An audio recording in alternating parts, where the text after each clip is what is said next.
الرحمن الرحیم۔ آج ہمارا ایک سلسلے کا تیسرا لیکچر ہے۔ پہلے لیکچر میں ہم نے سینسز کے بارے میں دیکھا تھا، کیا ہوتی ہیں ایکسٹرنل اینڈ انٹرنل سینسز۔ دوسرے لیکچر میں ہم نے ایک انٹرمیڈیٹ ورڈ کے بارے میں جو عالم مثال کہلاتی ہے، یعنی مٹیریل ورلڈ اور اسپریچول ورلڈ کے درمیان اسے ہم لنک کہہ سکتے ہیں کہ مٹیریل ورلڈ کی چیزیں اپنے آپ کو اس پہ ظاہر کرتی ہیں، اور دوسری طرف سے جو اسپریچول ورلڈ ہے وہ بھی اپنے امیجز اس کو دیتی ہے۔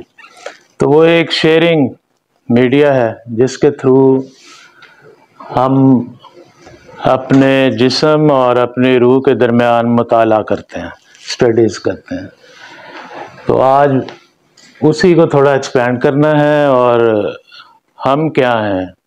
بنیادی ترین سوال یہ ہے کہ یہ جو درمیان میں بولتے ہیں ہم اپنے لیے، وہ کہاں ریزائڈ کرتا ہے؟ تو وہ تھوڑا سا پچھلا بناتا ہوں اور اس کے بعد آگے آج والی بات چلاتے ہیں۔ وہ سمپل بنایا تھا اس دن، آج اس کو کچھ تھوڑی ترتیب دے لیتے ہیں۔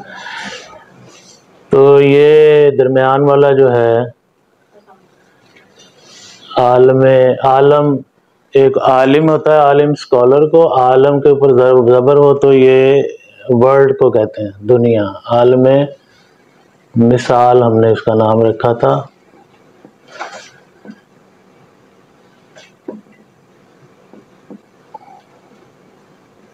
Intermediate world. اور ادھر یہ جو ہم جسے میٹیریل ورلڈ بولتے ہیں اسے ہم اردو میں کہتے ہیں عالم اجساد۔ جسد سے، جسم سے، باڈی سے، اجساد، جسد کی جمع اجساد ہے، اسے میٹیریل ورلڈ بولتے ہیں۔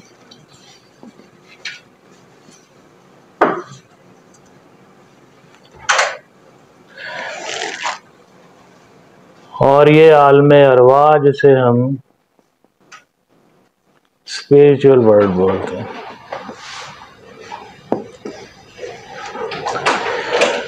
تو ہم اس کے بارے میں بات کر رہے تھے۔ عالم مثال اصل میں مرکزی ٹاپک ہے، یا وہ ورڈ ہے، یا وہ لفظ ہے جسے ہم نے سمجھنا ہے۔ ایک ہمارا جسم ہے، ایک ہماری روح ہے۔ ہم سمجھتے ہیں ان کو کہ جب تک باڈی کے اندر یہ روح رہتی ہے ہم زندہ کہلاتے ہیں، اور جب یہ چلی جاتی ہے تو وہ ڈیڈ باڈی کہلاتی ہے۔ اسے بلکہ کوئی ہم میں سے مر جاتا ہے، مثلا اسلم صاحب فوت ہو گئے، تو وہ جو ان کی لاش پڑی ہوتی ہے اسے کبھی بھی کوئی نہیں کہتا اسلم صاحب لیٹے ہوئے ہیں، ہم یہی کہتے ہیں کہ اسلم صاحب کی ڈیڈ باڈی پڑی ہوئی ہے۔ تو وہ جو اسلم صاحب تھے وہ ان میں سے کون صاحب تھے؟ اگر یہ ہوتے، باڈی اگر اسلم صاحب تھی تو پھر وہ ڈیڈ باڈی کا نام بھی اسلم صاحب ہونا چاہیے، وہ اسلم صاحب کی ڈیڈ باڈی۔ اور پھر ہم کہتے ہیں اسلم صاحب کی روح پرواز کر گئی۔ یہ وہ جو پرواز کر گئی اور یہ جو وہ پڑی رہ گئی۔ اب اسلم صاحب کو کہاں ڈھونڈیں؟ یہ ایک بہت بڑا سوال ہے کہ پھر وہ اسلم صاحب کون ہے؟ وہ تو ہماری یادوں میں بھی رہتے ہیں، کیونکہ جب ہم ان کے پاس ہوتے ہیں پھر بھی وہ، جب وہ زندہ تھے جس وقت ہم ان کے پاس ہوتے ہیں پھر بھی اسلم صاحب کے پاس ہوتے ہیں۔ اگر کہیں اور ہیں ہم اور ان کو یاد کر رہے ہیں تو پھر بھی ہم اسلم صاحب کو یاد کر رہے ہیں، وہ چاہے لاہور میں رہتے ہیں، پنڈی میں رہتے ہیں۔ لاہور اور پنڈی میں رہنا ایک ان کا، پھر جانے کے بعد بھی ہم جب انہیں یاد کرتے ہیں بیٹھ کے تو پھر بھی ایسے ہی یاد کر رہے ہوتے ہیں جیسے وہ کہیں نہ کہیں ہیں، ایسے ہی ہے۔ تو وہ کہیں نہ کہیں جہاں ہوتے ہیں، ہم اس کو ایکسپلین کرنے کے لیے یہ تصور عالم مثال کا، یہ ہے تصور ہی، لیکن جیسے ہم کوئی واقعات کو ملا کے درمیان میں کسی کڑی کو دریافت کرتے ہیں، مسنگ لنک دریافت کرتے ہیں. اسی طرح انسان نے اپنی عقل سے یہ ایک مسنگ لنک دریافت کیا ہے. موسٹ ڈسکسڈ ہے، اسی پر پرانے فلاسفرز کی بے تحاشا مباحث ہیں. کوئی مانتا ہے، کوئی نہیں مانتا ہے. کچھ اس کو نہیں مانتے، وہ کہتے ہیں یہ مٹیریل یا ہمارے یہ جو باڈی پارٹس ہیں، عناصر، ایلیمنٹس ہیں، وہ خاص ترتیب سے ملتے ہیں اور وہ ایک جاندار ایفیکٹ دیتے ہیں. مٹیریلسٹ کہے گا کہ ایک ترتیب کا نام زندگی ہے، اسی کا نام ہی روح ہے، اسی کا نام ہی اگر انٹرمیڈیٹ ورڈ بھی کوئی ہے تو وہ اصل میں اس میں ایک ترتیب ہے. وہ ترتیب جب تک قائم رہتی ہے ایلیمنٹس میں تو لائف رہتی ہے، اور جب وہ ترتیب ختم ہو جاتی ہے تو اس کو ڈیتھ کہتے ہیں. زندگی کیا ہے؟ عناصر کا ظہور ترتیب. موت کیا ہے؟ انہی اجزاء کا پریشان ہونا. ایک شعر ہمارا بڑا پرانا چلتا آ رہا ہے. تو یہ مٹیریلسٹ ویو ہے لائف کا، ان کا اپنا ہے. روح والوں کا یہ ہے کہ یہ آسمان سے آتی ہے، یہ اس دنیا کی چیز نہیں ہے، یہ سپر نیچرل ہے. یہ اپنے مطابق جسم کے اجزاء کو ایک ترتیب میں اکٹھا کر لیتی ہے. انسان کی روح ہوتی ہے تو جسم انسان کا بنا دیتی ہے، اگر کسی جانور کی روح ہے تو وہ انہی عناصر کا ایک مختلف وہ جانور کی شکل میں پیدا کر لیتی. تو یہ ڈیسائیڈ کرتی ہے کہ جسم کے اجزاء نے کس طرح ملنا ہے اور کیا بننا ہے اس. بہرحال ہم اسی پہ آتے ہیں. انٹرمیڈیٹ ورڈ کو درمیان میں اور اس کو سمجھنے کی کیا ضرورت ہے. جتنی بھی چیزیں ہیں ہم نام لیتے ہیں، یعنی انسان کہیں گے تو وہ بھی یہیں کی ایک چیز ہے. اسی کے مختلف پہلوؤں کا نام ادھر کچھ لکھنے کی کوشش کریں گے. خیال کہیں گے تو وہ بھی یہی ہے. خیال کہیں گے تو وہ بھی یہی ہے، نہ وہ اجساد ہے نہ وہ اسپرٹ ہے. خیال کہیں گے تو وہ بھی یہی ہے، انسان کہیں گے تو وہ بھی یہی ہے. میں ادھر آ جاتا ہوں. اچھا جی، سوچ کہیں گے، یاد کہیں گے، میموری کہیں گے، کسی بھی چیز کا نام لیں گے اس کا تعلق کسی سے نکلتا ہے. آگے اس کے متخیلہ کیا کرے وہ اس کے علاوہ بات ہے. تو جس کو عذاب ثواب ہوتا ہے، یعنی جو دکھی سکھی ہوتا ہے، وہ بھی یہی ہوتا ہے. قبر میں جس کو تکلیف پہنچے گی وہ بھی یہی ہوتا ہے. ہمارے اذیت دینے سے جس کو اذیت پہنچتی ہے، چاہے ہم جسم پر کوئی تکلیف پہنچائیں کسی کو، اگر شعور کے ساتھ اس کا رابطہ ہوگا تو جسم کوئی تکلیف کا اظہار کرے گا. اگر اس سے رابطہ نہیں ہے تو آپ ڈیڈ باڈی کو جو مرضی کرتے رہیں، وہ کوئی بھی ری ایکشن نہیں دے گی. البتہ یہ ہے کہ یہ جو ہے عالم مثال میں، یعنی جو انسان ہے، وہ نہ اس کے ہونے سے ہے نہ اس کے، وہ دونوں کے آپ سمجھ لیں ملنے سے ایک ایفیکٹ ہے، جسے ہم اپنا آپ کہتے ہیں، آئی کہتے ہیں. جب ہم اپنے آپ کو میں کہتے ہیں، آئی نیس جو ہے ہماری، ایگو بھی بولتے ہیں اسے سائیکالوجی کی زبان میں، ایڈ بھی کہتے ہیں. ایگو کہیں، ایڈ کہیں، انسان کہیں، میں، آئی، میرا خیال. دوسرے جو میرے خیال میں ہوتے ہیں وہ بھی یہی ہوتے ہیں. خواب وہ بھی اسی جگہ سے تعلق رکھتے ہیں. خواب ہوں، خیال ہوں. آئیڈیاز کا تعلق بھی ادھر سے ہی ہے. ہمارے ریلیشن شپس بھی یہیں سے ہیں. یہیں ہم وہ رشتے ناتے محسوس کرتے ہیں. اگر ہمارا کسی سے اسپریچول تعلق ہے اس سے بھی، اور اگر ہمارا کسی سے نسبی یا خون کا تعلق ہے، رشتہ داری ہے، اسے بھی ہم یہاں فیل کرتے ہیں. تو یہ بیسک چیز ہے جس کے بارے میں اگر آئیڈیا کلیئر ہو تو یہ کنفیوژن نہیں رہتی کہ ہم یہ ہیں یا ہم یہ ہیں. تو ہم ادھر ہیں ان بٹوین. اور یہ ایسی چیز ہے جو جب سے ہماری شناخت ادھر بنی ہے تب سے یہ عالم مثال میں اس کی جو معلومات ہیں وہ جمع ہو رہی. یہ وہ ہیں ہم جو ڈیٹ آف برتھ سے پہلے بھی ہوتے ہیں اور ڈیٹ آف ڈیتھ رجسٹر میں انٹر ہونے کے بعد بھی ہوتے ہیں.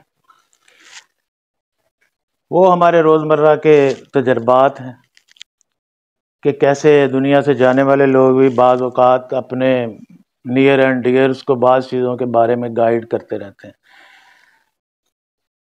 سائیکالوجی نے اور میٹیریلسٹک جو اپروچ ہے اس نے ساری بات کو وہم، خیال اور ذہن کی ایک بیکار یعنی ایسی کاروائی قرار دیا ہے جس کا کوئی میننگ نہیں ہے. یعنی ساری بات کو انہوں نے میننگ لیس کہہ کے ایک سائڈ پہ کیا. اور اپوزٹ اس کے جو گروہ ہے جو شروع سے چلتا آ رہا ہے، جن کو کاؤنٹر کرنے کے لیے انہوں نے اسے وہم اور منتشر خیالات کہا، وہ اسی پہ سب سے زیادہ اہمیت دیتے آئے. وہ سب سے زیادہ اہمیت انسان کی اسی ساخت پہ دیتے آئے. اور یہ جو ساخت ہے اس کی، اسی میں جو ایکسپلینیشنز ہیں، اب اسی میں وہ ظاہر ہے الہام کا لفظ ہے، کشف کا لفظ ہے، اور اسی کی بہت ہی جو ریفائنڈ فارم ہے جس میں کوئی مکسنگ کا، غلطی کا تصور نہیں ہے، جو ہم سمجھتے ہیں بہت ہی سیف طریقے سے ہم تک پہنچتی ہے، اسی کو وحی کہا جاتا ہے. یہ سب عالم مثال کی چیزیں ہیں، اور اگر اتنے لفظ زندگی سے نکال دیے جائیں تو کچھ بھی نہیں بچتا، اور باقی اس کو نہ اس پہ ایکسپلین کیا جا سکتا ہے نہ اس پہ ایکسپلین کیا جا سکتا. ٹھیک ہے جی. تو آج کا جو سیلف اینڈ سول کا ہمارا ٹاپک تھا،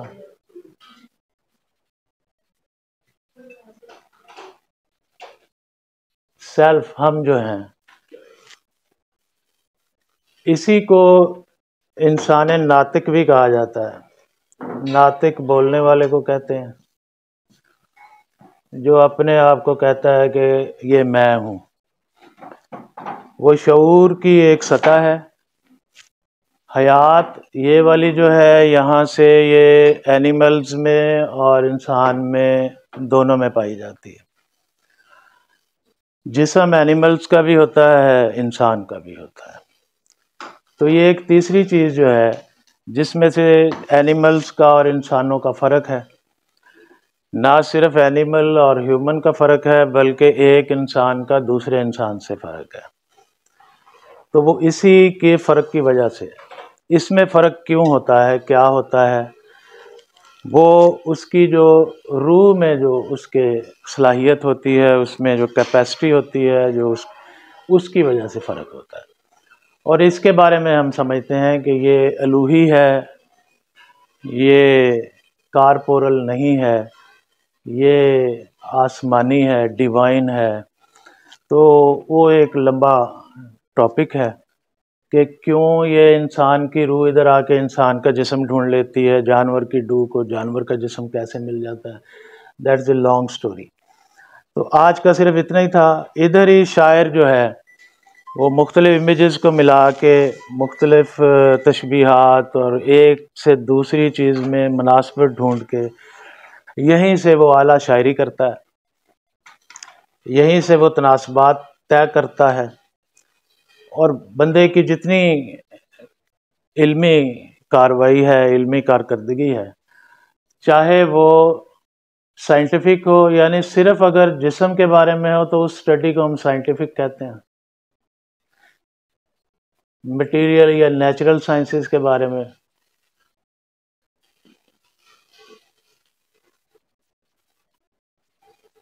یہ مٹیریل، یہ نیچرل سائنسز ہیں، یہ اسپریچول سائنسز ہیں، یہ ہمارے ذہنی علوم ہیں جو عقل سے ہم دریافت کرتے ہیں. اس میں فلاسفی بھی ہے، اس میں سائنس بھی ہے. صرف اگر اس کی اسٹڈی کرتے ہیں، اسٹڈی تو یہی کرتا ہے. اگر یہ باقی دو چیزیں نکال کے فیصلہ کرے کہ میں نے صرف میٹیریل کی اسٹڈی کرنی ہے with respect to material, material with reference to material, material کو میٹیریل سے میں نے اسٹڈی کرنا ہے، اس کا فیصلہ ہے وہ کر سکتا ہے، لیکن کرے گا یہ کرنے کے لیے اس کو بہرحال یہ بھی چاہیے، وہ الگ بات ہے یہ اس کو شامل ہونے دے یا نہ ہونے دے، میٹر کو ایز اے میٹر لے، لیکن فزکس اب کہتی ہے کہ وہ دیکھنے کا جو انداز ہے یا دیکھنے کا رویہ جو ہے وہ بھی میٹر پر اثر انداز ہوتا ہے، یعنی انسان کون دیکھ رہا ہے، میٹر کی اسٹڈی کون سا انسان کر رہا ہے، اور اس انسان کا اپنا نالج کتنا ہے اور اس کی انسانی جو ڈیولپمنٹ ہے کتنی ہوئی ہے، اس پر بھی بہت زیادہ انحصار ہے کہ وہ چیز تو ایک ہی ہوگی، دو بندے اسٹڈی کریں گے وہ اور طرح کی بات کریں گے، تو وہ فرق یہاں سے پڑتا ہے۔ تو ہم اپنے آپ کو پہچاننے میں بنیادی سی بات یہ ہے کہ ہم یہ جان لیں کہ یہ عالم اجساد یا مٹیریل ورلڈ اور روحانی دنیا کے درمیان میں ہم ہیں، یہ وہ ہم ہیں جو کنٹینیوس ہیں، مرنے کے بعد بھی پھرتے رہتے ہیں۔ اگر ہم ان تہذیبوں کا اور ان علوم کا مطالعہ کریں جیسے بدھزم ہے، جو چیتنا کو، کانشیسنس کو اپنی آخری منزل قرار دیتے ہیں، وہ اصل میں اسی دنیا کو انسان کے لیے پہلی اور آخری دنیا سمجھتے ہیں۔ وہ کہتے ہیں یہیں سے پیدا ہوتا ہے اور یہیں وہ ختم نہیں ہوتا، وہ ختم ہونے کے قائل نہیں ہیں، وہ کہتے ہیں وہ ایک کائناتی شعور میں ضم ہو جاتا ہے، یعنی ایک چھوٹا شعور جو ہے وہ ایک بڑے شعور میں ضم ہو جاتا ہے۔ اگر کوئی یعنی کم علم کے ساتھ اس شعور میں ضم ہوتا ہے تو آگے پھر ان کے کوئی آواگون کے تناسخ کے نظریات بھی ہیں، تو وہ کہتے ہیں وہ شعور جو برتر شعور ہے وہ اسے قبول نہیں کرتا، اسے پھر کسی اسفل مخلوق کی شکل میں، کسی لوور مخلوق کی شکل میں دوبارہ اسے دنیا میں جانا پڑتا ہے، تا وقتے کہ وہ بار بار چکر کاٹ کر اس شعور کی سطح پر نہ آ جائے کہ یہ جو کائناتی شعور ہے اسے ایکسیپٹ کر لے، اور جب کائناتی شعور کسی کی روح کو ایکسیپٹ کر لیتا ہے اسے وہ موکش ہندو والے جو ہیں وہ یعنی مکت ہو گیا، اس کو مکتی مل گئی، اس کو کیا مل گیا، نروان مل گیا، تو وہ ایک ان کا اپنا، لیکن بات اسی کی ہو رہی ہوتی، اسی میں ایک برتر شعور کی اور ایک کمتر شعور کی بات ہو رہی ہوتی ہے کہ اگر کوئی اپنے شعور کو بہت ڈیولپ کر کے مرتا ہے تو وہ سیدھا پھر اس کی مکتی ہو جاتی ہے، اسے واپس نہیں آنا پڑتا، سمجھنے کے لیے بات کر رہا ہوں۔ اور کوئی اسے پہچانے بغیر، سمجھے بغیر، یعنی اپنے آپ کو جانے بغیر کہ میں کیا ہوں اور میرے اندر کیا کیا صلاحیتیں ہیں اور میرا باقی چیزوں سے کیا ڈفرینس ہے، میں کس چیز سے کتنا مختلف ہوں، یعنی مادے سے میں الگ کیوں ہوں، کیسے ہوں، اور میری روح جو ہے وہ اپنی جگہ پہ ایک انرجی کا کام تو کرتی ہے، جیسے کرنٹ آتا ہے، بجلی آتی ہے، تو اس سے ہم بلب چلا لیں، اس سے ہم پنکھا چلا لیں، اس سے ہم کچھ بھی چلا لیں، وہ چلنے والی چیز الگ ہے اور جو کرنٹ ہے وہ کنٹینیوسلی ہر ایک کے لیے سیم ہے۔ تو وہ روح جو ہے اس کی طاقتیں جو ہیں وہ انسان کو جو ملتی ہیں وہ ایک تقریباً ایک قسم کی ملتی ہیں، لیکن یہ جو پرسنل سول ہے، عالم مثال کو ہم پرسنل سول بھی، یہ اسپرٹ ہے، یہ کاسمولوجیکل ہے، یونیورسل ہے، یہ آل پرویسو ہے، یہ جو ہے یہ پرسنل ہے، لمیٹڈ ہے، ذاتی ہے، ہماری نجی ہے، اسی کا ایک عکس جو نجی، یعنی جیسے ہم دنیا کے بہت سے مٹیریل میں سے ایک اپنی باڈی اٹین کرتے ہیں، تو یہ ہے تو مٹی کا ہی حصہ ہے، لیکن ایک اس میں سے سلیکٹڈ چیزیں ہمیں ملی ہوئی ہیں، ہماری باڈی بن جاتی ہے۔ تو اسی طرح عالم ارواح ایک بڑی چیز کا نام ہے، اس میں سے جو سلیکٹڈ چیزیں ہمیں ملتی ہیں اس سے ہمارا سیلف وجود پاتا ہے، وہ ایک لمبی بحث ہے، اس کو پھر کبھی اگر موقع ملا تو کبھی کریں گے۔ تو آج کا جو یہ ٹاپک بنیادی تو یہی تھا، لیکن ہم اسی کو مزید سمجھنے کے لیے اپنے مسلم فلاسفرز کا تھوڑا تھوڑا کہ وہ اس کے بارے میں کیا کہتے تھے، شروع دن سے یہ سوال اٹھا کہاں سے، اور پھر